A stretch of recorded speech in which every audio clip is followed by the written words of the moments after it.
important. Very important. We need to be looking for truth, and when we found the truth, accepting it. Even if it goes against us, our beliefs, our culture, our norms, our ideology, we should accept it. So if the God claim was not true, Allah's existence was not true. If the claim was not true, then you should take that. So in principle, you'd be willing to change your position? If any claim, if it's false, you should reject it. Simple as that. You should reject it. So in principle, you would reject Allah's existence if it was in fact not true? If it was not true, you would reject it. Yeah? You will have to reject it, because that will show that you are how sincere you are and you are seeker for the truth. Yeah. But the problem is the overwhelming evidence already dispels this kind of claims that God doesn't exist, or Allah is not God, or Islam is not true. The evidence is so overwhelming that your mind simply cannot just dismiss it just like that, because you think, oh, Islam is a religion from the Middle East, so I'm not going to accept it because I'm white and I'm European. That will be a very bad reason for rejecting this truth. Is that what you think I think? No, of course not. I'm just giving you an example. If somebody did that and said, look, the Quran is in Arabic and I speak English, I don't know even a single letter of Arabic, so I cannot accept that to be true. Truth is not dependent on it being in English or in Arabic. Yeah, in this example. So the Prophet Muhammad can be a true prophet, even if he's from Arabia, even if he spoke Arabic. Truth is universal. Truth is not,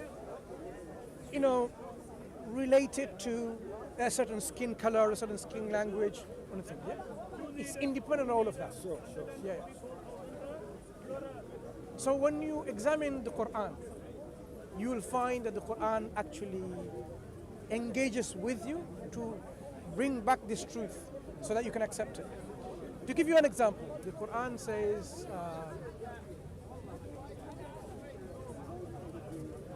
أَوَلَمْ يَرَ الَّذِينَ كَفَرُوا أَنَّ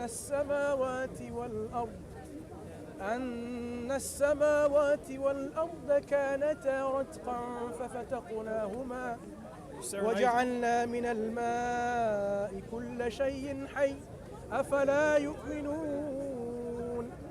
Translate.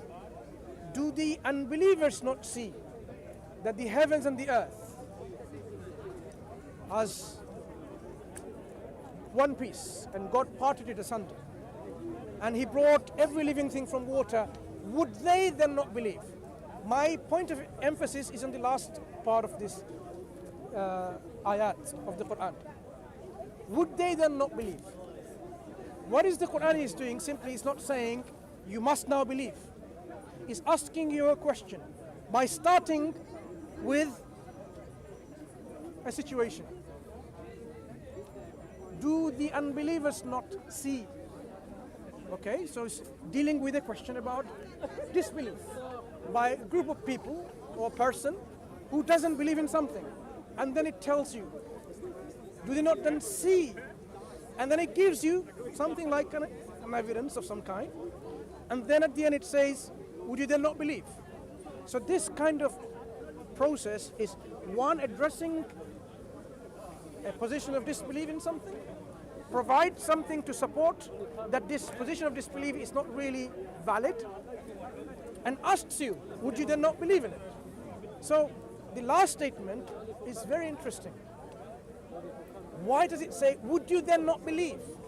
Because it's asking you, bring yourself, be honest, be sincere, be truthful, be just. If you have seen this true evidence that's provided, on argument that is sound, why shouldn't you believe? Yeah? It wasn't addressing the Muslims. It was addressing the people who don't believe, who are disbelievers. أَوَلَمْ يَرَ الَّذِينَ كَفَرُوا. Those who have rejected, those who have denied, those who have not accepted, right? And then it says the universe, the heavens and the earth. The heavens is whatever beyond the earth is the heavens. Not as in paradise, the skies, the nebula, the galaxies, the constellations, these are all heavens. The Quran says it was all as one piece at one point. And then there was a separation. Okay, rataq and fataq. So that one piece of information. And the second piece of information, as if one wasn't enough, is that every living thing was made from water, brought from water. Now we know from our understanding of current technological advancement in science, that yes, our Earth and beyond the Earth, the extraterrestrial entities at one point joined together in one entity, and then it was separated. So yes, that's point one. Second point, yes, the living things, the life that we know of, it actually needs water for it to be living, for it to, be consistent, to call itself alive, to propagate its life and so on. It's a living. And this is all life. from an ancient 1400-year-old Now, book. so this is from a Quran, which is 1440 something years, right? Previously. It's amazing that this knowledge is something that we now accept to be true. But 1400 years ago, how the knowledge was is a different question altogether, whether people So knew the about Quran it. is a book of science.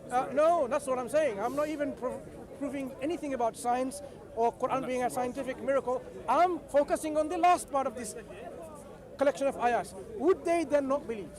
So the Quran is engaged. Remember what I said? The Quran engages with you so that your thinking critical self comes out and say yes. If this is the case, what's stopping me from believing? This is just one of the examples the Quran provides. The Quran says about the existence itself. أَمْ خُلِقُوا مِنْ غَيْرِ شَيْءٍ أَمْ هُمُ الْخَالِقُونَ. You have to sing it to me. أَمْ خَلَقُوا السَّمَاوَاتِ وَالْأَرْضِ بَلْ لَا يُوقِنُونَ. The Quran is a recital. Yeah? It's a recital. We recite it. And this will be like it was transmitted like this until the world comes to an end. This is how we preserve the Quran. We don't just say the Quran says this in Chinese and English. What will that be? Will be a translation and interpretation. Quran, this is another level for you to reflect. The Quran that we are presenting to you, which we claim to be the guidance from God, is exactly as it was delivered, without any alterations. And we deliver it to you as it was recited, in the way it was recited. So you have one more level of confidence that yes, the book that I'm now trying to understand, whether it's from guidance from God or not, is at least I'm rest assured it's been transmitted with this preservation in mind. That's the reason we want to make sure that yes, I'm giving you the Quran, the real deal. So when the Quran says, were they created from absolute nothingness? What do you think? We explained before, no. We didn't come from absolute nothingness. أَمْ خُلِقُوا مِنْ غَيْرِ شَيْءٍ. Were they created from absolute nothing?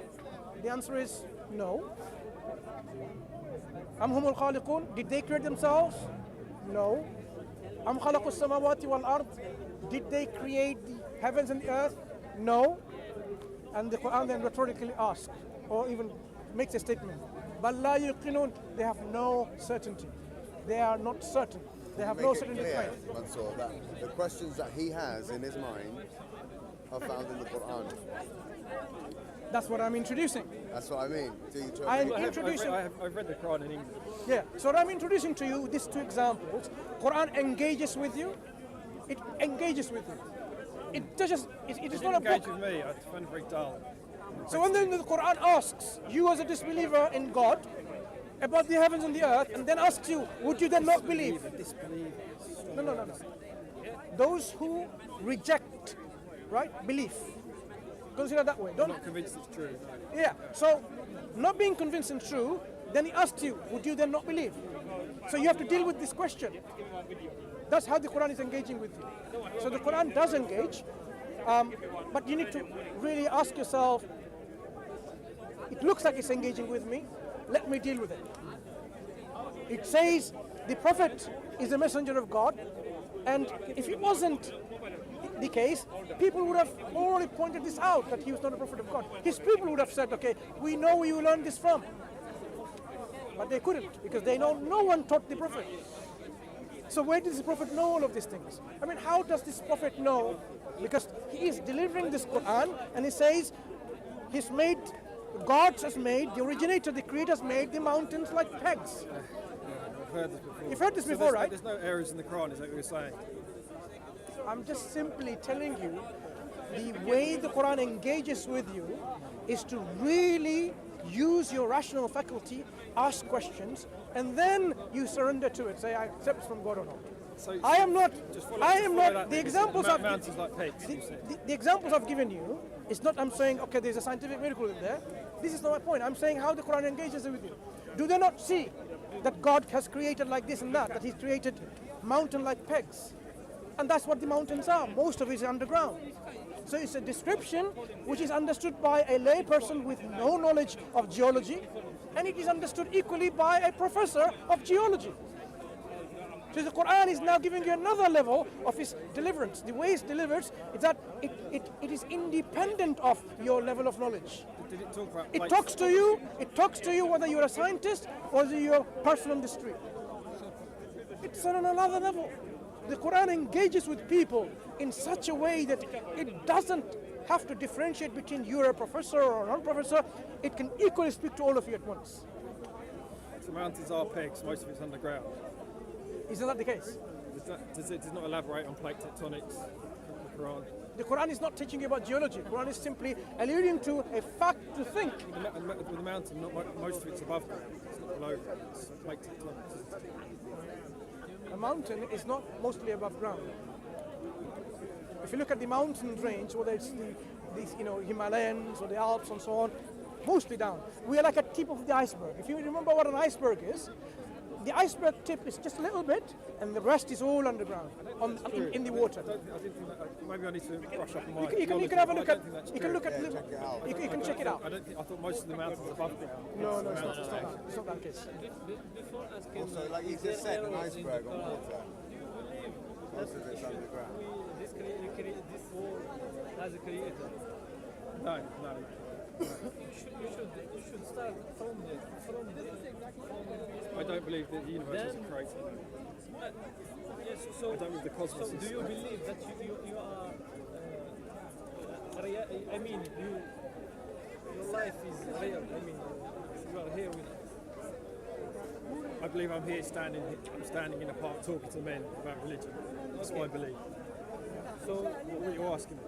if you as just Brother Mansour explain about the origin of the creation, if you are here, you should ask yourself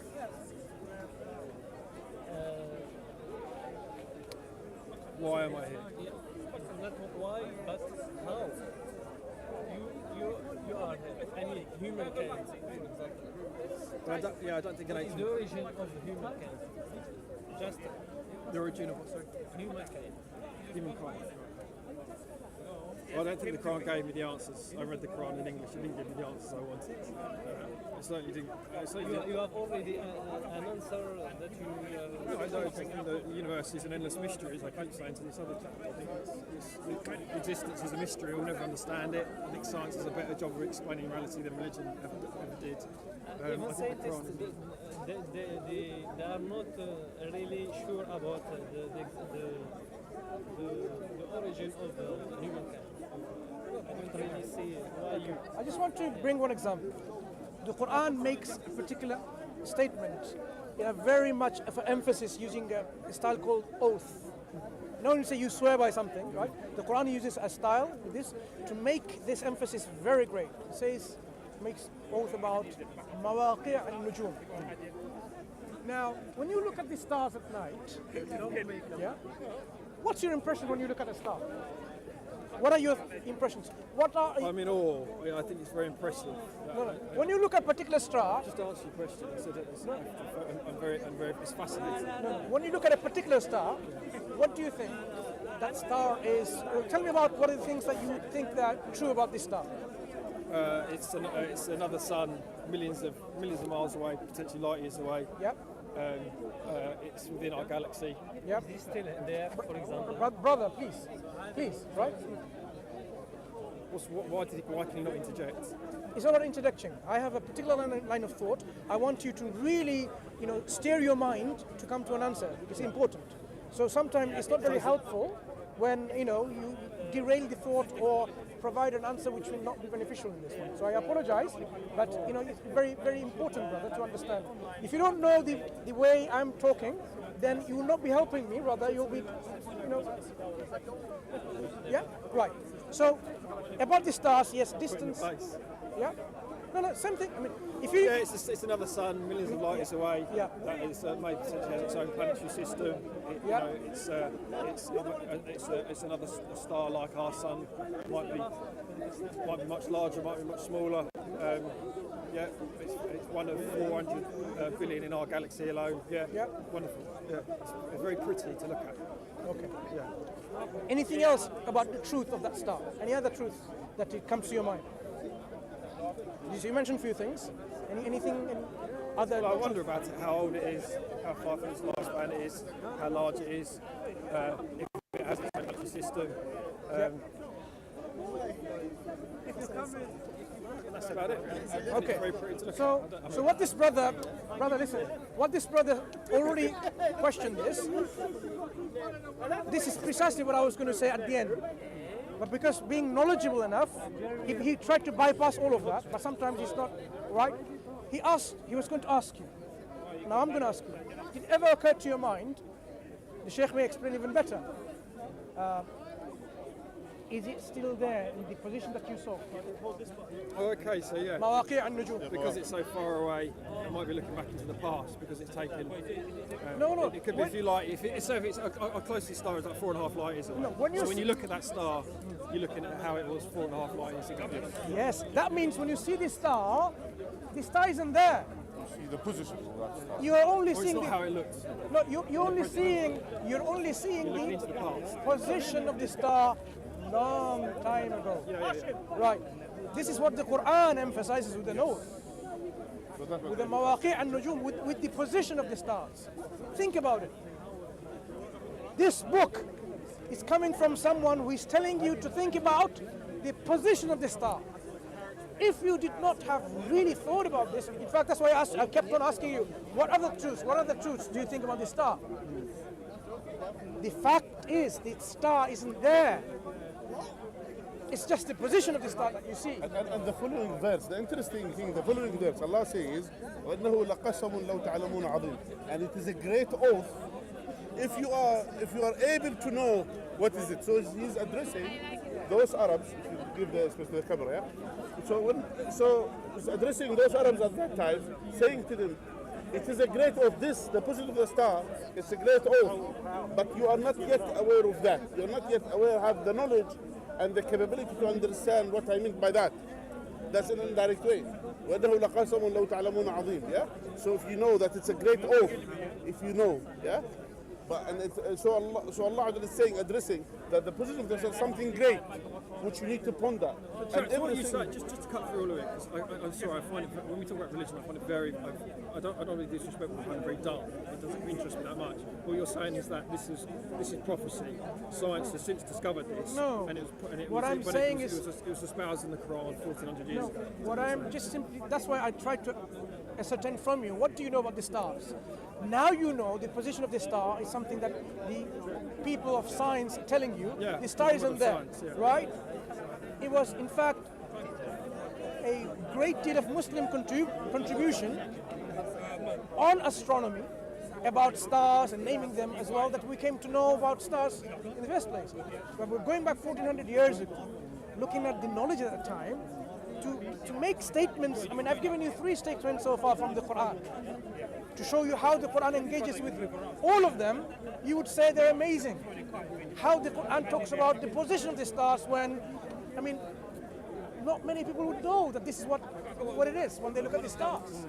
So whether it's to do with the mountains or the stars or the interoceanic waves, the Quran is giving you things from the natural world, natural phenomena, for you to reflect deeply on this creation and say, the one who's giving you this information So there are is the one scientific who knows. revelations in the Quran. That's one thing. That's one thing. For example, What are you saying? we're saying Quran has mentioned about facts. These facts, at the time of Prophet Muhammad, peace be upon him, the people, they will be not able to comprehend these facts. Yeah? So that's why they just took it as whatever it means at that time. Now, after the science developed, and after the knowledge being exposed to the people, yeah? Now we put the Quran into the test. Yeah? We say, okay, this Quran now here, Allah has said this in the Quran 1400 years ago. And now the science is saying this. Amazingly, that the Quran doesn't contradict the science. Really? Yes. Really? Really, yeah. And, for example, another verse in the Quran, God has mentioned in the Quran about, for example, what is the deepest point any person could dive 1400 years ago? What's the deepest point any person on earth is able to dive? Can you give me anything? A dive underwater? Yeah. I'm asking you, just as I mean, it's not funny, I'm just asking. I don't. Okay, let's suppose 200 years, what do you think? They cannot dive more than 20 or 20 meters maximum, yeah? So look at this. Now Allah says in the Quran, those who doesn't follow the guidance of Allah, they are like someone who's deeper in the bottom of the ocean. Above him there is a wave. Above the wave there is another wave. Above the sea there is a cloud. Even if he took his hand out of his pocket, he will be not able to see it. Darkness upon darkness. So Allah is describing certain darkness, and this darkness is only discovered recently when the submarine, when they went inside deep in the ocean, and then they discovered there is no light there. Now, and Allah has said as well described, at that time people used to observe, they used to see the waves on the surface of the sea. But no one has the ability to dive inside the ocean to see there is another wave, which they call it the sea current, that goes in a different direction. So when the sunlight comes to the sea, yeah? So, and if it's a cloudy weather, 40% of this light will be not go through. So only 60% will be able to go through. From this 60%, if there is waves on the surface of the sea, so it will break the light, and half of that will go through. This, whatever remains, the other waves, which is the sea current going in another direction, it will break what remains from that. And deep inside the bottom of the ocean, there is no light, literally pitch dark. Who taught Muhammad about this fact 1400 years ago?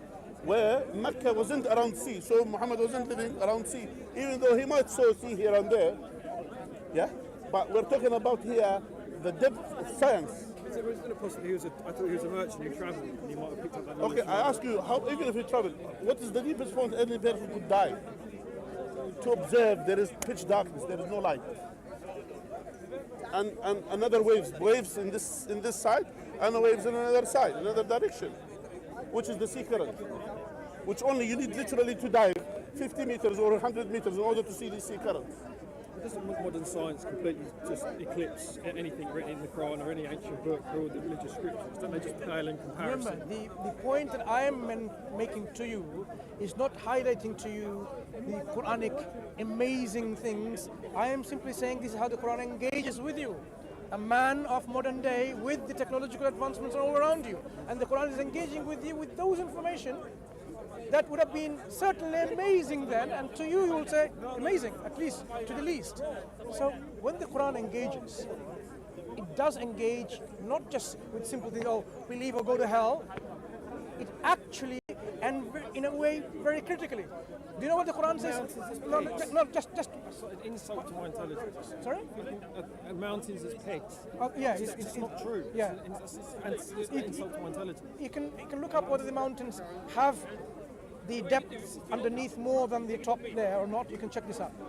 The second point, just about I was talking about, when the Quran doesn't simply say you're going to go to hell and that's it. The Quran says those people who are in hellfire and their skin is roasted through. Yeah, which is not true, is it? You don't even know what I'm trying to make. Sorry to be rude. No, what I'm saying, the example, how the Quran engages with you with reason and arguments and proofs. When the skin is roasted through, the burnt. Okay, before I even explain that, what happens when we get burned? There are different levels of burn, right? First degree burn, second degree, and third degree. If someone was clever, they will say, look, oh, I'm going to go to hell, I'm going to burn, that's it. I'm not going to feel any more pain. Do you know why? Because the pain receptors in the skin. When my skin is burned, I am not going to feel any pain. I'll have a nice day in hell. Yeah, because I won't feel any more pain. If the whole purpose is for me to burn in pain, I won't feel any more pain. The Quran says that's not the end of it. As often their skins are burnt and roasted through, God recreates fresh skin so that they may feel the penalty, the chastisement. Wait, listen. their skin is regrown, Yeah. recreated for a reason, so that they can feel the pain. Why? Now we know, because the pain receptors are in our skin. That's why when you have a 3rd-degree burn, you can put a nail through and you won't feel a pain. Yeah?